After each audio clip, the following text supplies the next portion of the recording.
የ14 ዓመት ልጅ አንቺ ስላት አይ አንቺ አልባልም እነሱ ነው መባል ያለብኝ። ምናልባት ስናገር ለመጨረሻ ጊዜ እንደሚናገር ሰው ሆኜ የመጨረሻ እድል እንደሚያገኝ ሰው ሆኜ ልጄ ከቤት አይወጣም፣ አቤት እንዴት ጨዋ ነው፣ ከሰው አይገጥምም፣ በቃ ቤት ነው የሚለው ሲያጠና እየተባለ የሚባልለት ልጆች የግድ ስለ ግብረ ሰዶም እንዲማሩ በቃ ወላጆች ላይ ጫና እየተደረገ መሆኑን አስመልክቶ ብዙ ታዳጊዎች መቆጣጠሪያቸው ተበላሽቶ ይመጣሉ፣ አንጀታቸው ተቀዶ ይመጣሉ። በሰብአዊ መብት ሽፋን የተጫነብን ያለው አዲስ አበባ ውስጥ ወላጆች የልጆቻቸውን ጾታ የማይናገሩበት ልጁ ነው ጾታውን የሚናገረው። ጾታዬ እንዲህ ነው ብሎ ምን ተብላችሁ መጠራት ትፈልጋላችሁ ተብሎ እና እንዲህ አይነት እብደት ውስጥ ተገብቷል እና ይሄ ቤቶቻችን ውስጥ አለ ነው ምላችሁ። እኔ ይህንን በጣም መሰረታዊና ወቅታዊ የሆነውን ጉዳይ ትኩረት ሰጥቶ የአዲስ አበባ ባህልና ቱሪዝም ቢሮ ከቲሙ ጋር በመተባበር ይህንን አይነት የሀሳብ መዋጮ ፕሮግራም ስላዘጋጀ ቢሮውን እጅግ አድርጌ ማመስገን ወዳለሁ።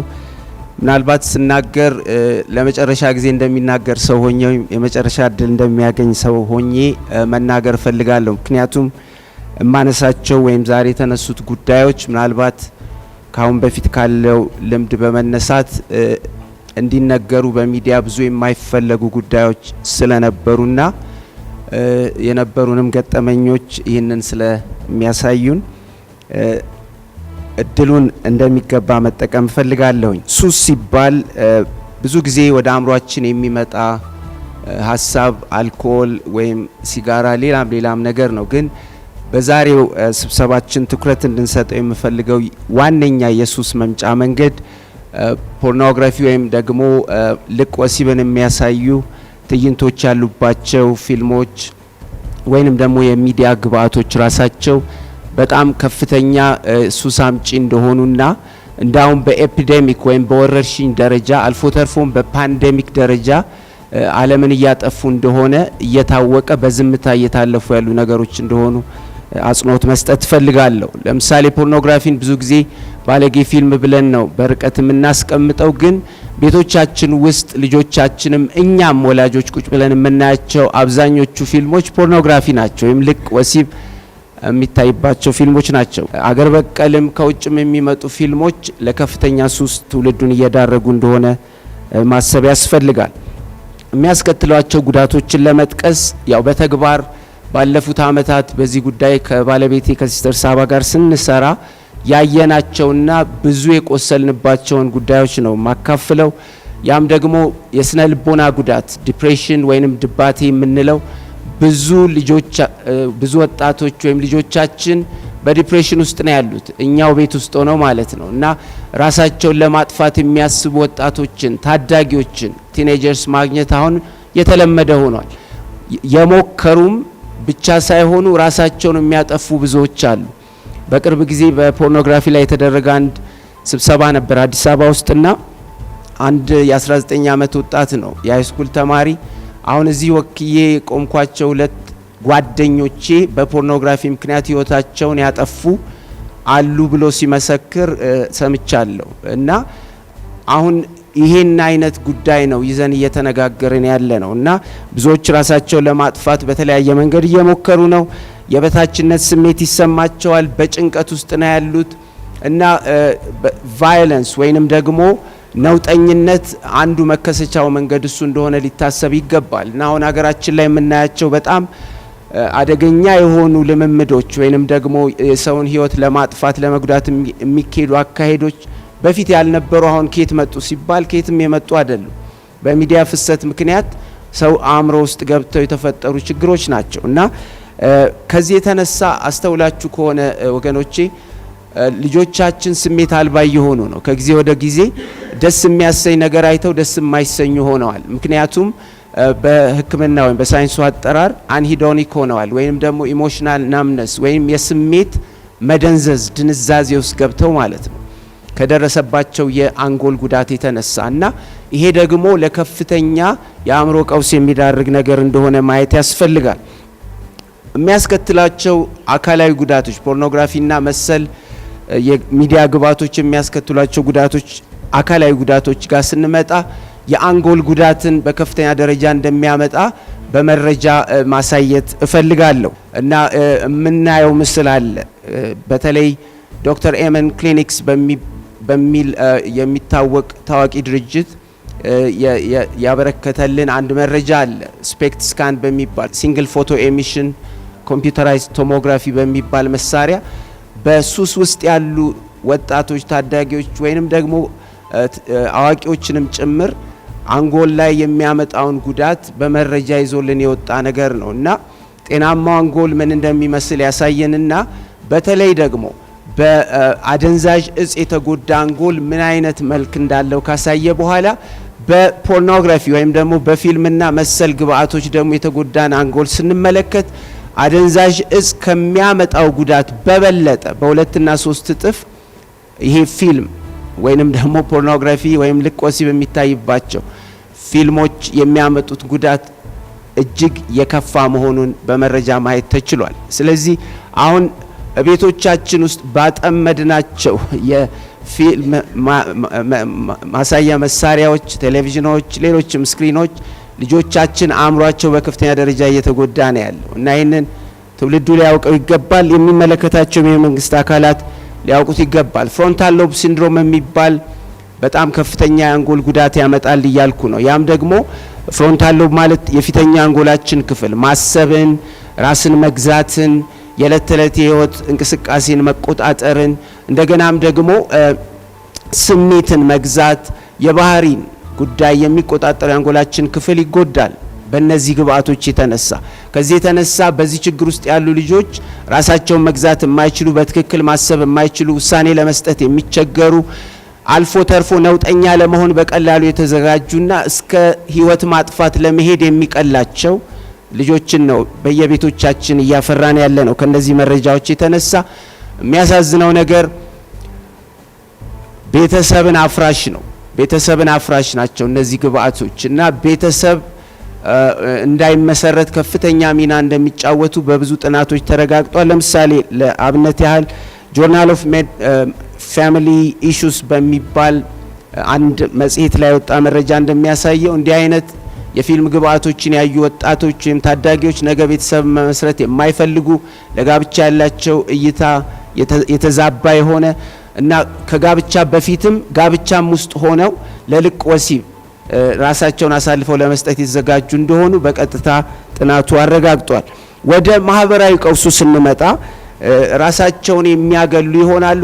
አይደለም ከሌላው ሰው ከቤተሰብ ጋር አብሮ መኖርን የሚጠሉ ልጆች ነው አሁን እያፈራን ያለ ነው እና ልጄ ከቤት አይወጣም፣ አቤት እንዴት ጨዋ ነው፣ ከሰው አይገጥምም፣ በቃ ቤት ነው የሚለው ሲያጠና እየተባለ የሚባልለት ልጅ በዚህ ነገር ያበደ አእምሮ የተበላሸ ከቤት የማይወጣው እዛው ሆኖ የሚያገኘው አጥፊ መረጃ ስላለና ሱስ ውስጥ ስላለ ነው እና ብዙ የአእምሮ ህመም ያላቸው ልጆች ቤት ውስጥ አሉ፣ ቤት ዘግተው የተቀመጡ ማለት ነው። ይህንን ወላጆች አናውቅም እና ራሳቸውን ይጠላሉ።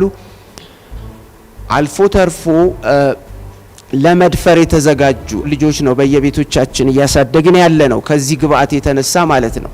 በተግባር ያየሁትን ነው የምናገረው። በሚዲያ ፊት ቆሜ የምመሰክረው እውነት ነው እና ይህንን አይነት የሚዲያ ፍሰት ማንም ሀይ የማይለው በሌሎች ሀገሮች ሚዲያ ኮንትሮል አለ፣ ፔረንታል ጋይዳንስ ፒጂ ኮንትሮል የሚባላል። እኛ ሀገር እንደ ልብ ነው የሚፈሰው እና ማጥፋት በጣም ይቀላል፣ ይቻላል። ሲስተሙን ብሎክ ማድረግ የሚቻልበት በጣም ቀላል መንገድ አለ። ይህንን ለአመታት ጮኸናል እና ትውልድ የማይበቅልባት ምድር እያየን ያለ ነው። ትውልድ እየጠፋ ያለበት ምድር እያየን ያለ ነው አይናችን ስር።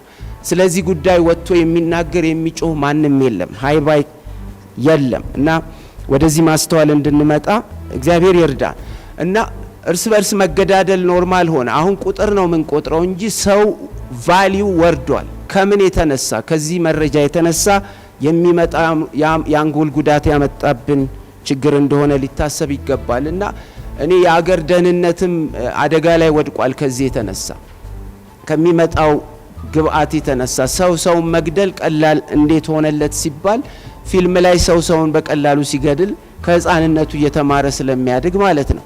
ወላጆችም ልጆችን ሲያሳድጉ ሮጠው የሚገዙላቸው ሽጉጥ እየሆነ ነው አሁን በየሜዳው እና ለምን ምን ለመማር ምን ለመሆን እና ይሄን ሊታሰብበት ያስፈልጋል። ወደ ሁለተኛው ጉዳይ ልምጣ። በተለይ ምናልባት ደግሜ ለመናገር እድል አላገኝበትም ያልኩትን ሌላው ጉዳይ የግብረ ሰዶምን ጉዳይ ነው። ይሄ በሚዲያ በሰፊው ሊነገር ሲገባ እንዲነገር የማይፈለግ ሌላው ጉዳይ ነው በኢትዮጵያ ሚዲያዎች ማለት ነው። እና ግብረ ሰዶማዊነት በአዲስ አበባ የባህልና ቱሪዝም ቢሮ ከአዲስ አበባ መስተዳደር ጋር በ2004 ዓመተ ምህረት በተደረገ ጥናት እዚሁ ከተማ ውስጥ እንግዲህ መንግስት የሚያውቀው ጥናት ነው። መጤ ባህሎችና ጎጂ ልማዳዊ ድርጊቶች በአዲስ አበባ የሚያስከትሉትን ሁኔታ ያጠና ጥናት ነው እና እዛ ላይ ጎጂ ልማዳዊ ድርጊቶችና መጤ ባህሎች በዝርዝር ሲቀመጡ በተገኘው ጥናት መሰረት በአንደኛ ደረጃ ግለኝነት፣ ከዚያም ልቅ ወሲብ የሚታይባቸው ፊልሞችና ግብረ ሰዶማዊነት ጭምር የዛሬ 10 ዓመት በፊት ለሀገራችን አደጋ እንደሆነ በደንብ አይደንቲፋይ ተደርጓል። ይሄ እንግዲህ መንግስት ስፖንሰር ያደረገው ጥናት ነው። በዛ መሰረት ግን እርምጃ እስካሁን አልተወሰደም። 11 ዓመት ሆኗል እና ሼልፍ ተደርጎ ማለት ነው። መቼ ነው እርምጃ የምንወስደው? የዛሬ 11 ዓመት ግብረ ሰዶማዊነት ትሬት እንደሆነ አደጋ እንደሆነ በመረጃ በይፋ ለህዝብ ሊገለጽ የተገባው መረጃ ነው አሁን እየተናገርኩ ያለሁት። እና ግብረ ሰዶማዊነት ብዙ አካላዊ ጉዳቶች ያስከትላል። እዚሁ ከተማችን ውስጥ በዚህ አይነት ልምምድ ፊንጢጣቸው የተንቦራቀቀ ልጆችን ወጣቶችን ማየት ከጊዜ ወደ ጊዜ ቁጥሩ እየጨመረ መጥቷል። እና ይሄንን ብቻ አይደለም፣ ካንሰር፣ የአንጀት ካንሰር ልጆች ገና በለጋ እድሜያቸው ለዚህ እየተጋለጡ ነው። ሌዝቢያኖች፣ ሴት ሰዶማውያን ለጡት ካንሰር ተጋላጭ እንደሆኑ ጥናቶች ካረጋገጡ ብዙ ዘመን አስቆጥሯል። እና በቅርብ ጊዜ አንድ ስብሰባ በዙም አድርገን ነበረ በውጭ ካሉ ኢትዮጵያውያን ጋር። ከምን ጋር በተያያዘ በምዕራቡ ዓለም ልጆች የግድ ስለ ግብረ ሰዶም እንዲማሩ በቃ ወላጆች ላይ ጫና እየተደረገ መሆኑን አስመልክቶ ኢትዮጵያውያን አሜሪካ ውስጥ ሰላማዊ ሰልፍ እንደወጡ ታስታውሳላችሁ ከአንድ ወር በፊት። እና እሱን አስመልክቶ ስናደርግ በነበረው ውይይት አንዲት ኢትዮጵያዊት ነርስ ነች አሜሪካ ውስጥ በአንድ ሆስፒታል የምትሰራ፣ እንደዚህ ብላ ተናገረች። እንደው ስሙኝ ይህን ሳልናገር እንዳላልፍ እድል ይሰጠኝ ብዬ ነው አለች። እና እዛ ሆስፒታል ውስጥ ብዙ ታዳጊዎች መቆጣጠሪያቸው ተበላሽቶ ይመጣሉ፣ አንጀታቸው ተቀዶ ይመጣሉ በግብረ ሰዶም ምክንያት። ግን ይሄ ነገር ፕሮፐርሊ በስታቲስቲክስ ወይም ደግሞ በዳታ አይመዘገብም፣ እንዲመዘገብም አይፈለግም። ሌላ በሽታ ነው ተብሎ ይታለፋል። ይሄ በአይኔ ያየሁት ነው። ወይ አይመዘገብም፣ ከተመዘገበም ሌላ ስም ተሰጥቶት። እንግዲህ አስቡት፣ አሜሪካ ውስጥ ነው ይሄ እየሆነ ያለው። ጌይ ፕራይድ የምታከብር ሀገር ነች አሜሪካን ስናያት። እና በዛች ሀገር ይሄ ከሆነ ኢትዮጵያ ውስጥ ደግሞ በድብቅ እነዚህ ነገሮች ሲካሄዱ ምን አይነት አደጋ ሊመጣ እንደሚችል ማሰብ አያዳግትም። እና ጌይ ባውል ሲንድሮም የሚባል የአንጀት መታወክን ያመጣል። በዋነኝነት የኤችአይቪ ኤድስ መተላለፊያ መንገድ እንደሆነም ደግሞ ጥናቶች አረጋግጠዋል። አሜሪካ ውስጥ የተደረገ ጥናት 61% የኤችአይቪ መተላለፍ መንገድ እንደሆነና ከተቃራኒ ጾታ ጋር ከሚደረግ ግንኙነት በእጥፍ ለኤችአይቪ እንደሚያጋልጥ ጥናት አሳይቷል። ሌላው እድሜን ያሳጥራል። ከ20 እስከ 30 ዓመት እድሜን እንደሚያሳጥር ግብረ ሰዶማዊነት ጥናቶች አረጋግጠዋል። ዘር እንዳይቀጥል እንደሚያደርግ ደግሞ መቼም ግልጽ ነው። ይሄንን መናገር አያስፈልገኝም። እና እንዲህ አይነት ጉዳትን የሚያስከትል አካላዊ ጉዳትን የሚያስከትል ነገር ነው አሁን በሰብአዊ መብት ሽፋን በተለይ እንደኛ ባሉ የአፍሪካ ሀገራት ላይ እየተጫነብን ያለው እና ይህንንም ማሰብ ያስፈልገናል። እና ድብርት ወይም ድባቴ ወይም ዲፕሬሽን የምንለው ሱዊሳይድ፣ ራስን ማጥፋት፣ ይሄ እነሱ መካከል በጣም የተለመደ ነገር ነው። ጌይ የሚለውን ቃል መጠቀም አልወድም፣ ምክንያቱም ጌይ ማለት ደስተኛ ማለት ነው። ግብረ ሰዶማውያን ደስተኛ እንዳልሆኑ እኔ በአይኔ ያየሁት እውነታ ነው። እና ደስተኝነት እነሱ ጋር የለም። ርቆ የተሰቀለ ዳቦ ነው የሚያሳዩአቸው። ደስተኛ ትሆናለህ ራስህን ብትቀይር እየተባለ ማለት ነው። አሁን ዓለማችን የገባችበት እብደት አለ። እብደት የሚለውን ቃል በመጠቀሜ ይቅርታ አድርጉልኝ፣ ግን ከዚህ በላይ ገላጭ ቃል ስለሌለ ነው የምጠቀመው። የጀንደር አይዲዮሎጂ እብደት ማለት ነው። አሁን ጾታ በምዕራቡ ዓለም ሰው ሲወለድ የሚሰጠው ማንነት መሆኑ ቀርቷል። ሰው ሲወለድ ወንድ ሴት ሐኪሞች ናቸው ወይም እኛ ሐኪሞች ነን የምንወስነው ወይም ደግሞ በባህላዊ መንገድ መቼም ይሄንን መለየት የሚያስቸግር ነገር አይደለም። አሁን አዲስ አበባ ውስጥ አንድ ኢንተርናሽናል ትምህርት ቤት አለ። ወላጆች የልጆቻቸውን ጾታ የማይናገሩበት ልጁ ነው ጾታውን የሚናገረው ጾታዬ እንዲህ ነው ብሎ። ምክንያቱም አሁን ብዙ አይነት ጾታ የሚባሉ ነገሮች ተፈብርከዋል። በጀንደር አይዲዮሎጂስም ወይም በጾታ አይዲዮሎጂስም ወይም በሰብአዊ መብት ሽፋን ማለት ነው። አሁን ባለኝ መረጃ ወደ 120 የሚሆኑ ጾታዎች አሉ ጀንደርስ እና ልጆች ናቸው ራሳቸውን ማነህ አንተ ተብለው ተጠይቀው ማለት what is your preferred pronoun ምን ማለት ነው ምን ተብላችሁ መጠራት ትፈልጋላችሁ ተብሎ እና እንዲህ አይነት እብደት ውስጥ ተገብቷል።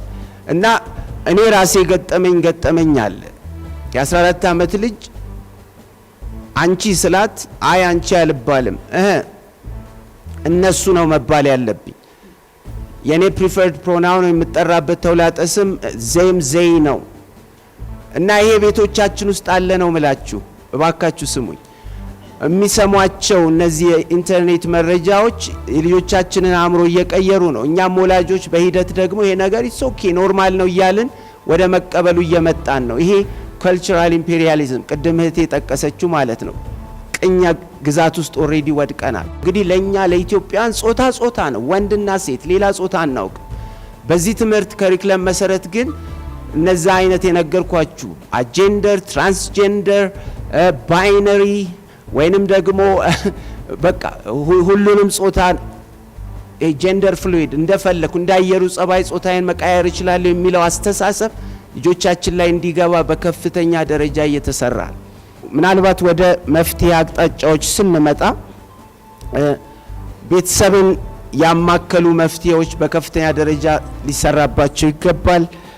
ማህበረሰብ ተኮር እንቅስቃሴዎች እና ሰፊ ማህበረሰብ እንቅስቃሴ በከፍተኛ ደረጃ ያስፈልገናል። መንግስትና ፖሊሲ አውጪዎችን ደግሞ ያማከሉ እንቅስቃሴዎች የግድ ያስፈልጉናል። የሃይማኖት ተቋማትን ያማከሉ እንቅስቃሴዎች ያስፈልጉናል።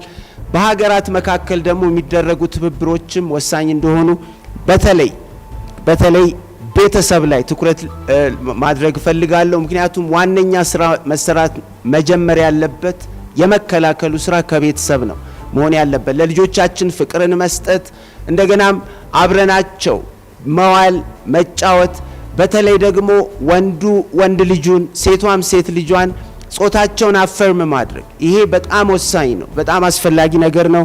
ሚዲያ ኮንትሮል ልጆቻችንን ይሄንን ነገር ገዝተን ከምንሰጥ ምን አለ ግብረ ገብ ብናስተምራቸው። ልጆቻችን በዚህ ነገር ጠፉ እንጂ ሰው አልሆኑም። ይሄን በግልጽ መናገር እፈልጋለሁ። እና ራሳቸውን መቆጣጠር መግዛት በሚችሉበት እድሜ ብንሰጣቸው፣ ከዛ በፊት ግን በተደላደለ መሰረት ላይ ግብረ ገብ እያስተማርን ብናሳድጋቸው ከብዙ ጥፋት ከብዙ ስቃይ እኛም እነሱም ማረፍ እንችላለን። የሃይማኖት ተቋማት ከፍተኛውን ድርሻ እንደሚጫወቱ ማሳሰብ ፈልጋለሁ። ምክንያቱም በቋሚነት የሚሰጥ ትምህርት ከነሱ ስለሚጠበቅ የሃይማኖት ትምህርት ማለቴ ነው። እንደገናም ደግሞ የምክር አገልግሎትና የታድሶ ማዕከላትንም በማቋቋም በዚህ አቅጣጫ ከፍተኛ ስራ ሊሰሩ እንደሚችሉ ማሳሰብ ፈልጋለሁ። ፖሊሲ አውጪዎችን በማሳሰብና በማስጠንቀቅ የሃይማኖት ተቋማት ከፍተኛ ሚና መጫወት ይችላሉ። ምክንያቱም የአንዲት ሀገር ሞራል ቴርሞሜትር ወይንም ደግሞ የሙቀት መለኪያ የሃይማኖት ተቋማት ናቸው እና ከመሰብሰብም ባለፈ እንዲህ አይነት በግልጽ ስራ መስራትን እንደሚጠበቅባቸው ማሳሰብ እፈልጋለሁ። የሚዲያ አካላት ላይ ጥቂት ብናገር ፍቀዱልኝ። መቼ ነው ይሄ ነገር በሚዲያ የሚነገረው? አሜሪካ ውስጥ እኮ ግብረ ሰዶማውያን በቁጥር 5% አይሞሉም፣ ግን አገሪቱን እያሾሯት ነው።